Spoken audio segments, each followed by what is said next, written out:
Hello everyone, welcome back to my channel. আজ class 8-এর কয়েকটি গ্যাসের পরিচিতি এই চ্যাপ্টারের অক্সিজেন প্রস্তুতি সম্পর্কিত কিছু প্রশ্ন তো তোমার সাথে আলোচনা করছি, তোমরা সেগুলো দেখে নাও। প্রথম প্রশ্ন কি আছে, পরীক্ষাগারে অক্সিজেন প্রস্তুত করতে কি কি রাসায়নিক দ্রব্য প্রয়োজন? রাসায়নিক দ্রব্য কি কি লাগে পরীক্ষাগারে অক্সিজেন প্রস্তুতির জন্য?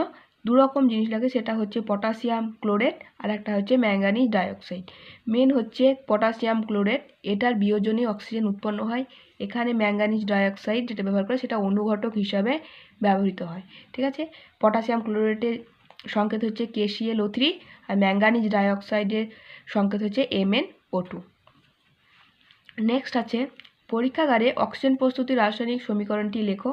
এই প্রশ্নগুলো খুব ইম্পর্ট্যান্ট। দেখো, পরীক্ষাগারে অক্সিজেন প্রস্তুতির রাসায়নিক বিক্রিয়ার যে সমীকরণ সেটা লিখতে বলেছে, সেটা কি? KClO3 সঙ্গে MnO2, সেটা ব্র্যাকেটে লেখা হয়েছে, মানে এটা অনুঘটক, সঙ্গে বিক্রিয়া করে কি তৈরি করছে? KCl মানে পটাশিয়াম ক্লোরাইড, অক্সিজেন আর MnO2 যেমন ছিল বিক্রিয়ার আগে, বিক্রিয়ার পরেও সেরকমই থাকছে। এটাই তো অনুঘটকের ধর্ম, বিক্রিয়ার আগে এবং পরে একই থাকে। বিক্রিয়ায় অংশগ্রহণ করে না, শুধু বিক্রিয়ার হারটাকে ধীর করে বা দ্রুত গতি করে, মানে বিক্রিয়ার হারের শুধু পরিবর্তন করে অনুঘটক। তো পটাশিয়াম ক্লোরেট এটা ব্যালেন্স করে 2KClO3 plus MnO2, 2KCl 3O2 plus MnO2। ঠিক আছে, এটাই ছিল রাসায়নিক অক্সিজেন প্রস্তুতির যে রাসায়নিক বিক্রিয়ার সমীকরণ সেটা। নেক্সট হচ্ছে, পটাশিয়াম ক্লোরেট থেকে অক্সিজেন প্রস্তুতিতে MnO2 এর ভূমিকা কী? ওটা যেটা বললাম যে পটাশিয়াম ক্লোরেট থেকে তো বিয়োজন হয়ে অক্সিজেন উৎপন্ন হয়, পটাশিয়াম ক্লোরেটটা বিয়োজিত হয়ে KCl আর O2 উৎপন্ন করছে। এখানে MnO2 কী ভূমিকা পালন করছে সেটাই আলাদা করে প্রশ্নটা দেওয়া হয়েছে। এখানে কি ভূমিকা পালন করে? MnO2 ধনাত্মক অনুঘটকের কাজ করে, অর্থাৎ বিক্রিয়ার হারটাকে বাড়িয়ে দেয়। এখানে MnO2 পটাশিয়াম ক্লোরেটের বিয়োজনকে কম উষ্ণতায় ত্বরান্বিত করে। এটা যদি MnO2 ছাড়া শুধু KClO3কে উত্তপ্ত করা হয়, তাহলে সেখানে 650 ডিগ্রি সেলসিয়াস উষ্ণতা পর্যন্ত পৌঁছানোর পরে KClO3 বিয়োজিত হয়ে KCl আর O2 উৎপন্ন করবে। কিন্তু যদি MnO2 এই অনুঘটকটা মেশানো হয়, তাহলে সেটা 230 ডিগ্রি সেলসিয়াস উষ্ণতাতেই বিয়োজিত হয়ে KCl আর O2 উৎপন্ন করবে। তাহলে 650 থেকে 650 ডিগ্রি সেলসিয়াস থেকে 230 ডিগ্রি সেলসিয়াসে নামিয়ে আনছে। এই যে বিয়োজন হচ্ছে যে উষ্ণতায়, সেই বিয়োজন উষ্ণতাটাকে কমিয়ে আনছে, তাই না? বিয়োজনকে কম উষ্ণতাতে ত্বরান্বিত করছে। এটাই হচ্ছে MnO2 এর ভূমিকা। এবং বিক্রিয়া শেষে কী থাকছে? নিজে অপরিবর্তিত থাকছে, অর্থাৎ ধনাত্মক অনুঘটকের কাজ করছে। বিক্রিয়াটা শুধু যদি KClO3 এর বিয়োজনের মাধ্যমে হয়, তাহলে সেখানে 650 ডিগ্রি সেলসিয়াস উষ্ণতা লাগবে। আর যদি MnO2 অনুঘটক সহযোগে উত্তপ্ত করা হয়, তাহলে তখন সেটা 230 ডিগ্রি সেলসিয়াস উষ্ণতাতেই অক্সিজেন প্রস্তুত হবে, অর্থাৎ আমরা অক্সিজেন পেয়ে যাব।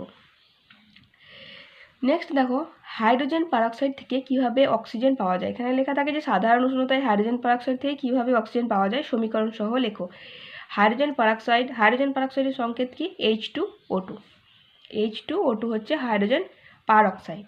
সাধারণ তাপমাত্রায় ম্যাঙ্গানিজ ডাইঅক্সাইড অনুঘটকের উপস্থিতিতে, সাধারণ তাপমাত্রাতেই দেখো এই বিক্রিয়াটা ঘটবে, এখানে অক্সিজেন আমরা পাবো। সেখানে ম্যাঙ্গানিজ ডাইঅক্সাইড যদি অনুঘটকটা মেশানো হয়, তাহলে হাইড্রোজেন পারঅক্সাইড বিয়োজিত হয়ে কী করবে? অক্সিজেন গ্যাস উৎপন্ন করবে। তাহলে এখানেও ম্যাঙ্গানিজ ডাইঅক্সাইড অনুঘটক হিসেবে কাজ করছে।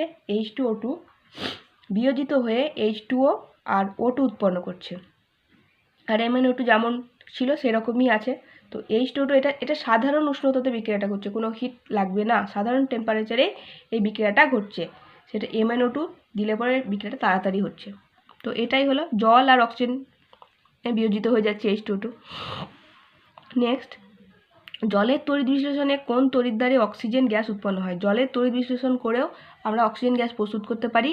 এক্ষেত্রে যে তড়িৎদ্বার থাকে দুটো, একটা ক্যাথোড আর অ্যানোড, সেই অ্যানোডে উৎপন্ন হয় অক্সিজেন, আর